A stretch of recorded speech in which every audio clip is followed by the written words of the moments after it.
Now we're moving on to brisket. Brisket is one of the hardest meats to actually cook properly because it's such a tough piece of meat. This really does need low and slow. The brisket is made up of two main areas. You've got the flat, which runs all the way along here, and you've got the point. Now we'll be separating the point off when you cook both at the same time, but you cook them to higher temperatures. What you'll notice, you've got the grain running from left to right here, or front to back as you're looking at it. And when it comes to presentation, you need to cut across the grain, and that allows you a pull, and that makes the cut of meat a lot more tender. So the biggest problem we've got over here compared to the States is they have a good layer of fat on the brisket, which really is important when you come to cook. So again, we have to make do with what we can get hold of, unless you've got a butcher or, to be honest, someone that has cattle that will actually slaughter and cut your meat to your specification and to age. So we're going to do whatever we can with this. The first part is to actually separate the point and the flat. So you'll see it comes apart naturally, and you're not actually cutting into the meat here.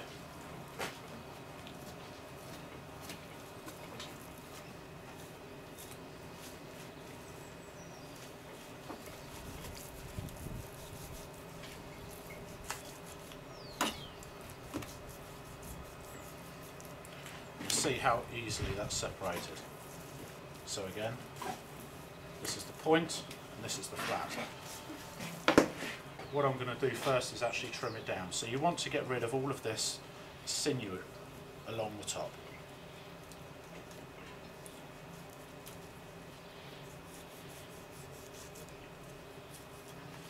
You've got to bear in mind as well that obviously this is going to cook for 14 hours. So any fat that's in there will actually be rendered down. So it's just the sinew that you want to take off, and you want to try to avoid cutting into the meat anywhere.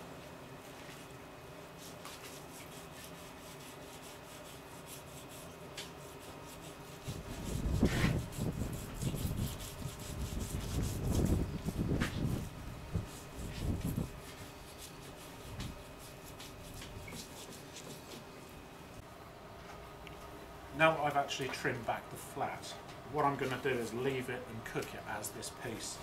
Even though some areas like here are very thin, what I'm going to do is actually cook and fold those underneath. I want to make as fewer cuts as possible around the brisket, because every time you cut into it, you've got a channel there for losing moisture. So this bit is ready to go on the barbecue after rubbing. Put that to one side now, and then we'll concentrate on the point.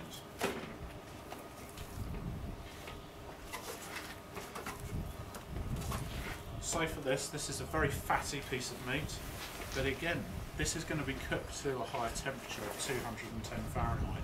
So we actually want and we expect most of that fat to render down. This is where you get your burnt ends from, so it'll be very succulent, very sweet. So this will take a minimal amount of trimming.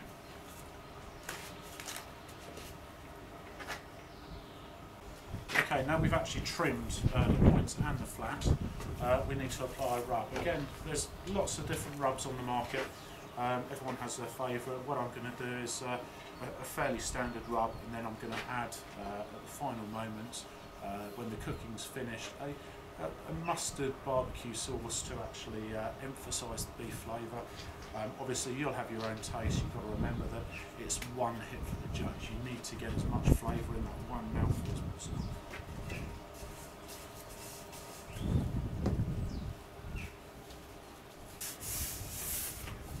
Once again, like the ribs, chicken, make sure you get every area, so that includes the sides as well.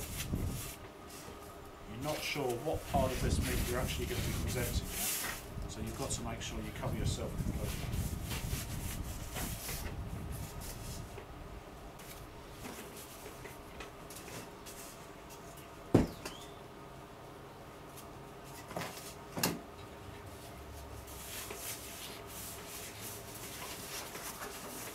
Obviously with the brisket, and when we come to pork later, it's called a rub for a reason. You've got to try and work it into the meat. Make sure that if there's any little gaps, make sure you work the flavour into them, because this is going to be one of your primary flavours for the meat, as well as a barbecue sauce.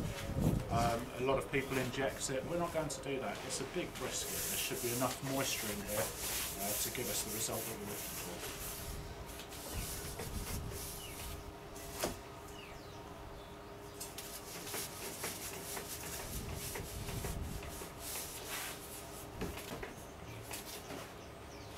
Okay, we're going to give that about half hour to 45 minutes, and then it'll be ready to go on the barbecue.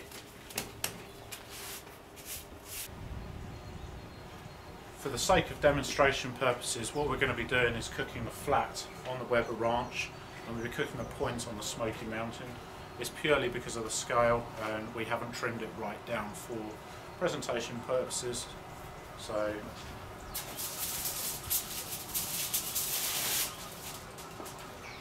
here is the baby.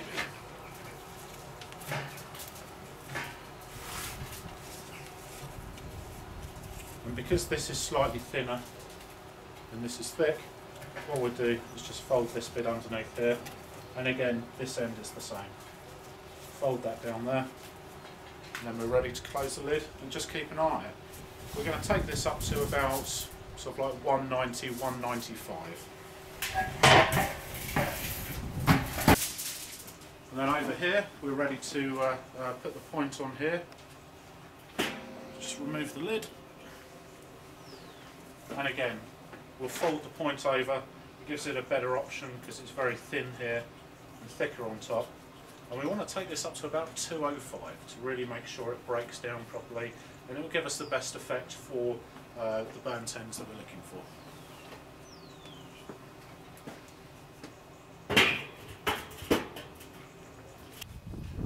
Okay, now we had the smoker going for about 16 hours, obviously checking the temperature throughout the night. And then when they reached core temperature, so the pork we aimed for 190 Fahrenheit, and the flat we aimed for about 200, the point for 210. We took those off to rest, and now, because they've been resting for a couple of hours, the idea is we're going to give them a baste with some barbecue sauce, let that set, and you literally do this within no more than a half hour before you actually do hand in. So I'm just going to put some sauce on it. We've got two different types of sauce here. One is mustard based barbecue sauce, which we're trying out on the brisket today.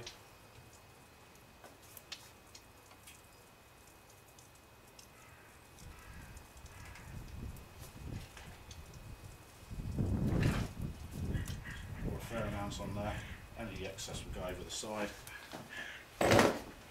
Using the baster, just give it a quick wash over. Again, this is just to add some flavour, give it a bit of a glaze, which all helps presentation. And this can either work with or contrast against if you use an injection or any type of rub that you use.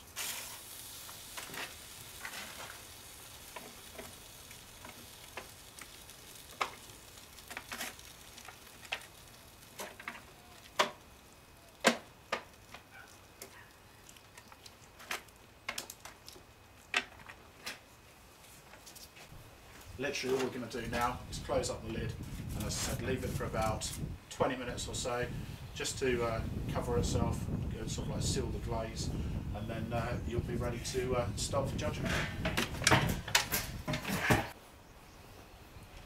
Okay, now we're onto the brisket. It's been smoked for 16 hours, rested for 2, maybe 3 hours now, and then obviously we basted it with the barbecue sauce. So let's get this out. We'll start off with the flat. Now it's very important with the brisket that you cut across the grain. So when you actually look at it, when you cut into it, you'll see a separation. And that actually is where the grain is, running from left to right across there. So I'm going to take a few additional cuts and see what area tastes the best.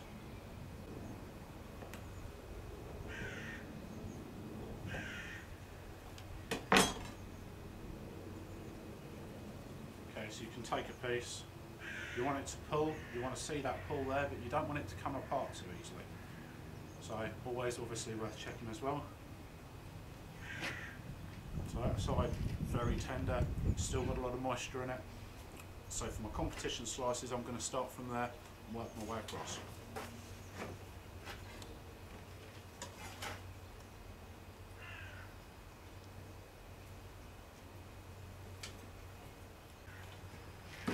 also going to do, what we've got here is one of the competition boxes. Now you only get one of these, and obviously the size of the brisket is a lot wider than the box. So I'm going to trim down each side of the brisket as well to give myself an idea of the size that I'm going to need. So we'll take a cut straight down the side, just to square it off a little bit. We'll move that out of the way. I'm going to do the same this side. And again, this can be trimmed down a bit more afterwards. We're just getting an idea of the shape at the moment. You can see it's cutting extremely well, very easy. And for what is normally a very tough piece of meat, this is looking pretty good.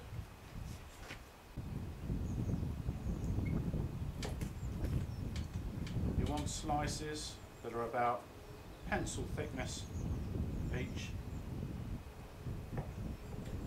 even a little bit thicker if you're confident in it.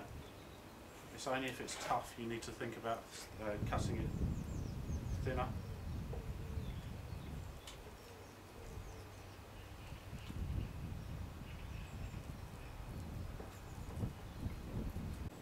Okay, now we're going to move on to our burnt ends. We're going to bring out the point. We cook this to 210. And what we want to do is cut this into cubes, so literally like little sweets. And you want these to be about an inch square.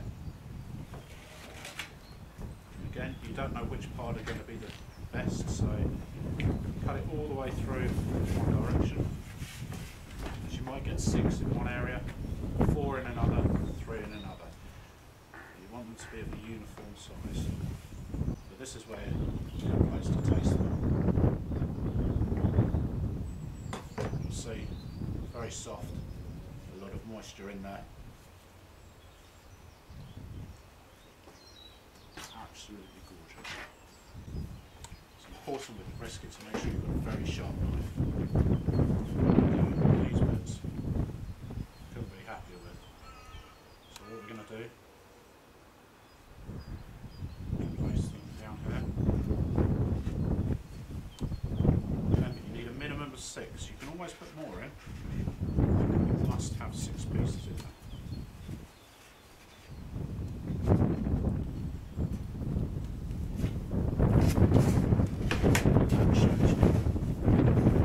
So you've got your 6 slices, and you've got your burnt ends around the outside.